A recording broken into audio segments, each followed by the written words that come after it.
कंकड़ा परी आम समाज किसी लोक अच्छा जो मैंने दूरे रुहतु। जगन्नाथ दर्शक बंधु आपण मैंने जानी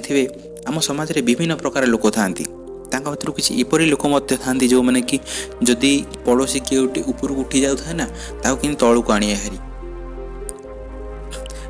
केमी लोक उन्नति न करूँ अवगति करूँ कंकड़ा मान माइंडसेट परी एम माइंडसेट होता है। कंकड़ा मैंने जपरी आपने देखिए गोटे बाल्टी रे कंकड़ा गुड़ को छाड़देवे। कंकड़ा गुड़ को छाड़देला देखिए जब गोटे कंकड़ा ऊपर को आसिया चेष्टा कर बाल्टी चढ़ी आस अधा हाट बाकी तो कंकड़ा कौन करेंगे टाणी ने। यहाँ हूँ कंकड़ा माइंडसेट। तेणुक कंकड़ा परी आम समाज में किसी लोक अच्छा जो मैंने दूरे रुहतु। तेणुक एपरी आम समाज में किसी लोक अच्छा प्राय लोक आप देखिए जब देखिए साई पड़ोसा किए गोटे उन्नति कला तो सी कौन करेंगे जमी बाटे हेल्ले गोटे तलू खसाइबा चेष्टा करेंगे। एपरी लोक होती कंकड़ा परी लोक ना कि तेणुक कंकड़ा माइंडसेट से कंकड़ा आप ट्राए करूँ गोटे बाल्टी रे कि गोटे मांडिया आपने कंकड़ा छाड़देवे। देखिए जो गोटे कंकड़ा बाहर की आसबार चेष्टा कर बाकी कंकड़ा टाणी ने भितर को। आम समाज में एमती बहुत लोग अच्छा जो मैंने अन्यर अवगति बहुत चेष्टा करते निजर उन्नति केवे करें किंतु अन्यर अवगति सब चेष्टा करती निजर टी उन्नति चेष्टा करता ना सी कि उन्नति कला आम तलू को आने ये विषय में चेष्टा करते।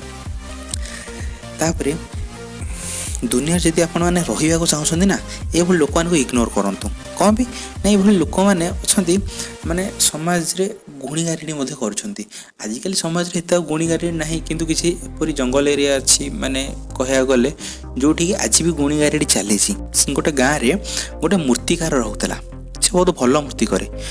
गोटे भल मूर्ति करे जो तार चारिटा प्रशंसा थाए आखपाख 5-8 खंड गाँव में ता मूर्ति लोक बहुत भल पाती कि पंचायत पाती एवं से लोकटी माने कह गले बहुत भल मूर्ति करे से बहुत गाँव लोक मैंने डाकती मूर्ति तैयारी करने भल मूर्ति कर विभिन्न ग्राम लोक मैंने डाकती मूर्ति कर संतुष्ट हो बहुत लोक बहुत पैसा दे था माने एमती नुह जा बहुत पैसा देदेवे धर मूर्तिकार प्राप्य हो 8,000 नाई भल मूर्ति करूँ 1,000-2,000 एक्सट्रा ने एमती गोटे मूर्तिकार को लोक मैंने बारंबार डाकिबे एवं अधिक मूर्ति करने देवे तो ऑब्वियसली से मूर्तिकार भल लाभ हम एवं लाभ होगा संगे संगे से मूर्तिकार इच्छा हम ना लोक मैंने मोर प्रशंसा करुँच मत अधिक पैसा भी दौरान मत कॉल करने डाकुं ना तुम आसिकी आम मूर्ति तैयारी कर आ बहुत प्रशंसा कर तेणुक मूर्तिकार कौन कर अधिक रू अधिक कॉल करने चेष्टा कर ग्राहक मानू माने केमती संतुष्ट करने से तार मूर्ति भल रू भल कर तेणुक मूर्तिकार भल करे मूर्तिकार तार उन्नति करे केमती आहरी भल मूर्ति करी से तार करने चेष्टा करए से कौन है साई किसी लोक था पड़ोशी लोक जो मैंने था से मैंने कौन कले देखिले मूर्तिकार बढ़िया पैसा इनकम हो भल पैसा इनकम कर भल घर घर कला तेणुक से मैंने कौन कले भर गोटे पड़ोशी किए जना ना भर कि गोटे पड़ोशी कौन कला भाविले आपको गुणी करती कौन मूर्तिकार मेन कौन ता हाथ को मु गुणी करदेवी से लोकटी से भाविकी गुणी करदेला फल मूर्तिकार हाथ आउ मूर्ति करने गला ना हाथ पारालाइज हो गला पारालाइज होगा फल कौन है ना मूर्तिकार मूर्ति तैयारी कर पारा ना जहाँफल मूर्तिकार डाक्तर को देखला डाक्तर मेडिसिन देला कि मेडिसिन किसी प्रभाव पड़ला ना हाथटा गुणी होती मेडिसिन कौन प्रभाव पड़ो कि देखो गुणी गाड़ी की प्रमोट करनी किंतु आम समाज रे एमती किसी लोक अच्छा माने गुणी गाड़ी कर दिखती जहाँद्वारा कि आपण मैंने जानी मेडिसिन खाଇବା द्वारा भी किसी हो न था तो सी कौन कले देखिले मेडिसिन भल न हो गाँ पाखापाखे गोटे गुणिया था तो ये पाख गले ना घटना सब कहले एमती हेटू सी कहले तुमको किए गुणी कर सी कहला मत कि गुणी कर से किसी मेडिसिन खाया देले गुणिया महाशय एवं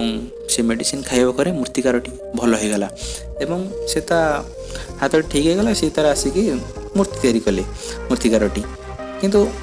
से मूर्तिकारटी को किए गुणी करथिला से विषय में गुणिया कहले जे तुम घर पाखर ये पड़ोसी तुमको गुणी करथिला मूर्तिकार कौन करेंगे ଯେଉଁ ତାକୁ ଯାଇକି ତାକୁ କହିପାରିବେନି ଯେ ତମେ ଏମିତି ମୋତେ ଗୁଣି କାହିଁ କଲ, ଇଏ କଲ, ସିଏ କଲ, ବେକାର ଝଗଡ଼ା ହେବ। ତେଣୁକରି ମୂର୍ତ୍ତିକାର ଭାବି ସେ କହିଲା କେମିତି ମୋତେ ଗୁଣି କରିବେନି ସେଇ ବିଷୟରେ ବତାନ୍ତୁ। ଆଠୁ ସେ ତାକୁ ଗୁଣି ବତେଇଲା, ତମ ଘରେ ନେଇକି ଗୋଟେ ଚାଉଳରେ ଗୋଟେ ଇଏ ଟାଙ୍ଗି ଦେବ, ତମକୁ ଗୁଣି କରିପାରିବେନି, ଗୋଟେ ଡେଉଁରିଆ ଦେଉଛି। ତାଙ୍କର ଏମିତି ଚାଲିଲା। ଏଗୁଡ଼ାକ ଆଜିକାଲି ସମାଜରେ କିଏ କରୁଛି? ଗୁଣି ଗାରେଡ଼ି ତ ପ୍ରାୟ ନାହିଁ, କିନ୍ତୁ ପୁରୁଣା କାଳରେ ଏସବୁ ଥିଲା। ତେଣୁକରି ହେଇଥିବ, ଆମେ ତ ସେ ବିଷୟରେ ଦେଖିନେ କି ଜାଣିନେ। ଯଦି କହୁଛନ୍ତି ହେଇଥିବ।